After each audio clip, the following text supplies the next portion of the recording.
want to ask you something. What kind of business does your party have in Turkey? Did you know, viewers, the Congress party has a registered office in Turkey? That in 2019, Rahul Gandhi said that we must open a big office in Turkey, where a man called Mohammad Yusuf Khan was appointed to lead the extensive operations of the Congress party in Istanbul. नमस्कार दोस्तों, मैं हूं आदित्य।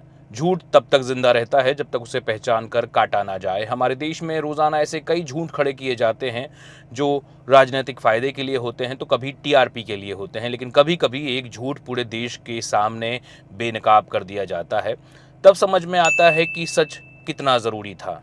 15 मई की रात देश के मशहूर TV presenter Arnab Goswami ने अपने शो में एक तस्वीर दिखाई। इस्तांबुल की एक इमारत थी और दावा किया गया कि ये इमारत जो है वो कांग्रेस पार्टी का तुर्की में बना हुआ एक दफ्तर है।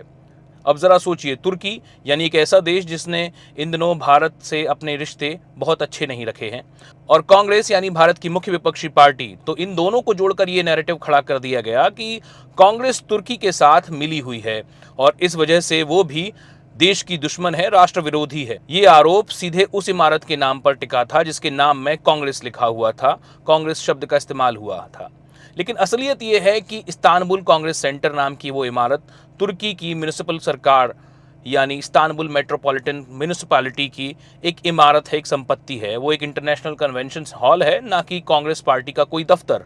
समाचारों में बताया जाने वाला झूठ और फैक्ट चेक करने वाली भारत की मशहूर वेबसाइट ऑल्ट न्यूज ने इस झूठ को उजागर कर दिया। बताया कि उस इमारत का भारतीय राजनीति से कोई लेना देना नहीं है, ना राहुल गांधी से कोई संबंध है, ना ही भारतीय राष्ट्रीय कांग्रेस से इसका कोई संबंध है, ना वहां कोई ऐसा कार्यालय खुला हुआ है भारतीय राष्ट्रीय कांग्रेस का। लेकिन फिर भी उस तस्वीर के दम पर देश की सबसे पुरानी पार्टी को एक तरह से देशद्रोही घोषित कर दिया गया, ठहरा दिया गया। आपको याद करना चाहिए देशद्रोही कितना बड़ा शब्द है, लेकिन पिछले कुछ दिनों में ये काफी ज्यादा चर्चाओं में आ गया है। हर किसी को देशद्रोही कह दिया जाता है, बिना किसी सबूत के, बिना किसी ठोस वजह के किसी भी व्यक्ति को देशद्रोही कह दिया जाता है। बस ये जरूरी है कि उसकी जो आवाज है वो सरकार की आवाज से जुदा होनी चाहिए। वैसे इस झूठे समाचार को अमित मालवीय, जो कि भारतीय जनता पार्टी की डिजिटल विंग जो है उसके प्रमुख हैं, उन्होंने भी खूब प्रमोट किया और उनके बाद सैकड़ों या शायद हजारों लोगों ने इसे प्रमोट किया होगा।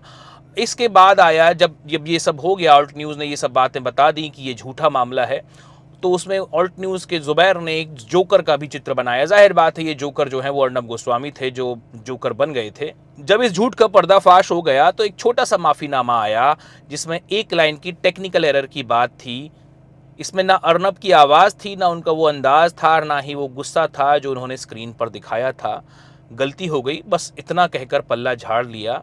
जिस रिपोर्ट को खुद अर्नब ने यानी एडिटर इन चीफ ने अपने शो में चीख चीख कर पेश किया था, अब उस सब के लिए कहा गया ये तो किसी टेक्निकल स्टाफ की गलती की वजह से हो गया। यानी जब झूठ फैलाना था तब तक एक एडिटर इन चीफ थे, और जब झूठ पकड़ा गया तब एक गलती टेक्नीशियन की बना दी गई। ये वही अर्नब गोस्वामी हैं जिन्होंने साल 2020 में रिया चक्रवर्ती को बिना किसी ठोस सबूत के एक अपराधी की तरह पेश किया। एक अभिनेत्री जिसका पूरा करियर इस व्यक्ति की वजह से बर्बाद हो गया था, एक तरह से बर्बाद हो गया था। हालांकि इन दिनों वो खुद को रिवाइव कर रही हैं। सुशांत सिंह राजपूत की आत्महत्या के बाद पूरे लॉकडाउन में टीवी पर एक ड्रामा चलता रहा जिसमें कभी रिया चक्रवर्ती को हत्यारिन बताया जाता था, तो कभी उन्हें ड्रग माफिया बताया जाता था, और कभी कभी तो उन्हें समाज की एक किस्म से दुश्मन बता दिया जाता था। रिपब्लिक टीवी के स्टूडियो में रोज रोज उनकी मीडिया लिंचिंग होती रही। ये गंजड़ी है, ये चड़सी है, ये ड्रगी है। प्रमाण दिखाओ मुझे। आप कैसे लड़ रहे हैं? प्रमाण दिखाओ मुझे, प्रमाण दिखाओ। प्रमाण मैं दिखाता हूँ, प्रमाण मेरे पास है, और प्रमाण ये है कि रिया चक्रवर्ती के व्हाट्सएप कन्वर्सेशन मेरे पास है। अरे रिया चक्रवर्ती बोलती है ड्रग दो, ड्रग दो, ड्रग दो, ड्रग दो, ड्रग दो, मुझे ड्रग दो, मुझे ड्रग्स दो। वो कहती है मुझे ड्रग दो, मेरे लिए गांजा लाओ, चरस लाओ, एमडीएमए लाओ, एक्सटेसी लाओ। अरे वहां पे प्रमाण है उसके पास। अरे ड्रगी कौन है? रिया चक्रवर्ती ड्रगी है, वो कैसे कह रही है? और जब कोर्ट ने कह दिया कि रिया निर्दोष हैं, तब कहीं से कोई माफी नहीं आई। उसी दौर में द टेलीग्राफ अखबार ने एक साहसी कवर छापा था। तारीख थी 8 अक्टूबर 2020 और हेडलाइन थी slurp, Rhea's life torn apart, it's time to prey on others. उसके साथ एक हाइना की तस्वीर छपी थी और नीचे लिखा था if this picture reminds you of any TV anchor, it's not the hyenas fault. यानी लकड़बग्गे को दोष मत दो अगर तुम्हें इसे देखकर किसी टीवी एंकर की याद आ रही हो। वैसे आपको जानकर हैरानी होगी कि अर्नब ने अपने करियर की शुरुआत जो है वो इसी द टेलीग्राफ अखबार से की थी। जिस जगह से पत्रकारिता की उन्होंने शुरुआत की थी वही जगह अब उन्हें पत्रकार नहीं, एक शिकारी बता रही थी, एक भद्दा शिकारी बता रही थी। और ये सिलसिला थमा नहीं है। आज भी अर्नब गोस्वामी कोई ना कोई नया शिकार खोजते रहते हैं। जब कोई शिकार उन्हें नहीं मिलता तो शाहरुख खान, सलमान खान या आमिर खान का नाम घसीट लाते हैं, कभी फिल्म के बहाने, कभी देशभक्ति के बहाने, और कभी बस इसलिए क्योंकि उन्हें टीआरपी के लिए एक नया विलन चाहिए है।